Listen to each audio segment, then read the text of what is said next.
TED-Ed. Веды, якімі варта дзяліцца.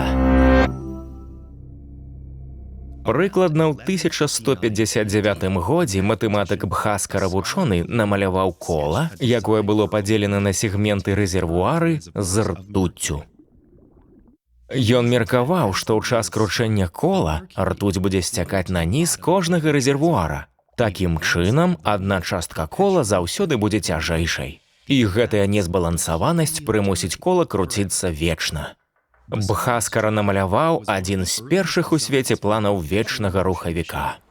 Прылады, якая можа бясконца працаваць без знешняй крыніцы энергіі. Уявіце вятрак, які сам стварае вецер, каб круціцца. Ці лямпачку, якая святлом забяспечвае сабе электрычнасць.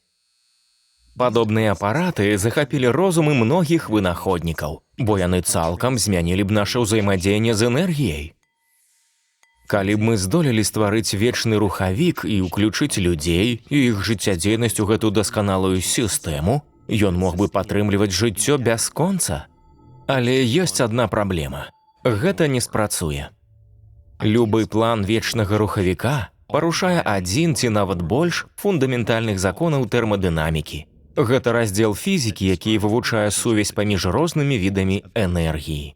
Першы закон тэрмадынамікі гаворыць, энергія не знікае і не ўзнікае з нічога. Нельга атрымаць больш энергіі, чым яе было спачатку. Гэты закон адразу выключае стварэнне вечнага рухавіка, бо любая машына не можа аддаць больш энергіі, чым атрымае. Не застанецца рэшты, з якой можна зарадзіць машыну або нават тэлефон. А што, калі вам проста трэба, каб машына працягвала рухацца? Вынаходнікі прапаноўвалі розныя ідэі. Некаторыя былі варыяцыямі разбалансаванага кола Бхаскары. Толькі там перакочваліся шарыкі або гіры на рычагах.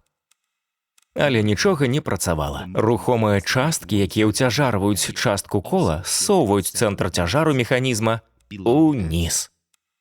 З паніжаным цэнтрам кола пачынае проста хістацца туды-сюды, а потым спыняецца. А што, калі паспрабаваць па-іншаму? У 17 стагоддзі Роберт Бойль прыдумаў самазапаўняльны сасуд. Ён разлічваў на капілярны эфект. І што шчапленне паміж вадкасцю паверхні, якое дазваляе вадзе падымацца па вузкіх трубках, зможа падтрымліваць цыркуляванне вады ў сасудзе. Аднак хоць капілярнага эфекту хопіць, каб пераадолець гравітацыю і падняць ваду. Ён жа і перашкодзіць ёй упасці назад у сасуд. Быў яшчэ варыянт з магнітамі і пандусам. Шарык мусіў прыцягвацца магнітам угору, а потым падаць праз адтуліну і паўтараць цыкл. Як і з самазапаўняльным сасудам, гэта не працуе. Магніт проста затрымлівае шарык наверсе. Нават калі шарык нейкім чынам працягне рухацца, сіла магніта з часам аслабне і сістэма спыніцца. Каб любая падобная машына працягвала працаваць, ёй патрэбна дадатковая энергія, якая прадухіліць спыненне. Але гэта парушае першы закон тэрмадынамікі. Існуюць механізмы, якія на першы погляд працуюць самі, але заўжды аказваецца, што ў іх ёсць знешняя крыніца энергіі. Нават калі б у інжынераў атрымалася стварыць машыну, якая бясконца рухалася, не парушаючы першы закон, гэта б усё адно не спрацавала, бо ёсць другі закон. Ён гаворыць, што энергія рассейваецца і праз іншыя працэсы, такія як трэнне.